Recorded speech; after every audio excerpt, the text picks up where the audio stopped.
అందరికీ నమస్కారం. Telugu tales food and art channel కి స్వాగతం. ఈ రోజు మనం చికెన్ ఫ్రై ఎలా చేయాలో చూద్దాం.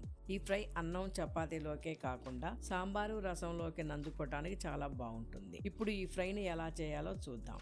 కావలసిన పదార్థాలు: బోన్లెస్ చికెన్ 1/2 kg, కట్ చేసుకున్న 2 ఉల్లిపాయలు, ముక్కలుగా కోసిన ఒక పెద్ద టమాటో, జీడిపప్పు తగినంత, ఉప్పు 1 స్పూన్, కారం 1½ స్పూన్, పసుపు 1/4 స్పూన్, పెరుగు 2 స్పూన్లు, అల్లం వెల్లుల్లి పేస్ట్ 2 స్పూన్లు, గరం మసాలా 1 స్పూను, కరివేపాకు 2 రెమ్మలు, కట్ చేసుకున్న 2 గ్రీన్ చిల్లీలు, గార్నిష్ కు తగినంత కొత్తిమీర.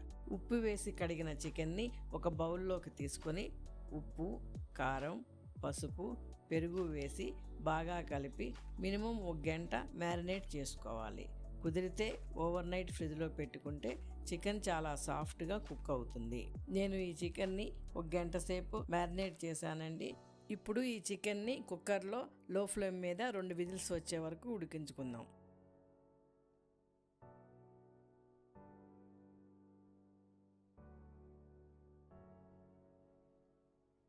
ఇప్పుడు మిక్సీ జార్ తీసుకుని కట్ చేసుకున్న ఉల్లిపాయ ముక్కల్ని, టమాటా ముక్కల్ని, అల్లం వెల్లుల్లి పేస్ట్ని వేసి పేస్ట్ లాగా చేసుకుందాం.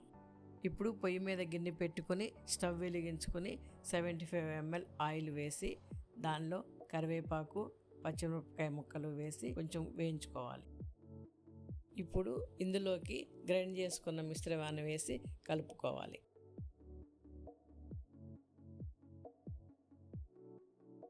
ఈ పేస్ట్ని వేయించుతూ ఉన్నప్పుడు ఉల్లిపాయ వేగిన తర్వాత దాంట్లో నుంచి కొంచెం ఆయిల్ బయటకు వచ్చినట్టు కనిపిస్తుంది, అంటే ఉల్లిపాయ వేగినట్టు.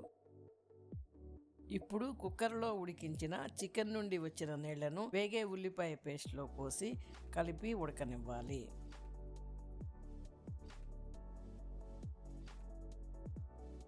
ఇలా వేగుతూ ఉడుకుతున్నప్పుడు మసాలా పొడి కొంచెం వేసుకొని కలిపి నీరంతా ఎవాపరేట్ అయిపోయే వరకు కలుపుతూ ఉండాలి.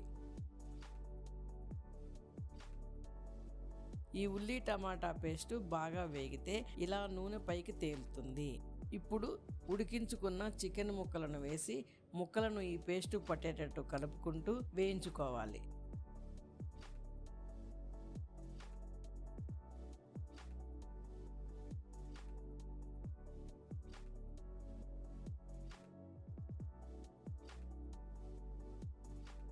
ఇప్పుడు మిగిలిన మసాలా పొడిని కూడా వేసి అడుగంటకుండా బాగా కలుపుకుంటూ వేయించుకోవాలండి.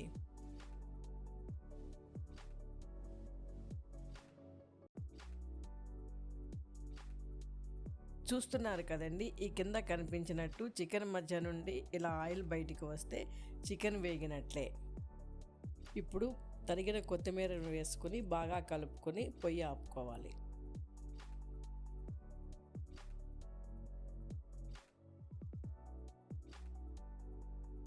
ఇప్పుడు ఈ చికెన్ ఫ్రైని సర్వింగ్ బౌల్లో తీసుకొని వేయించిన జీడిపప్పుతో గార్నిష్ చేసుకుంటే మన చికెన్ ఫ్రై రెడీ.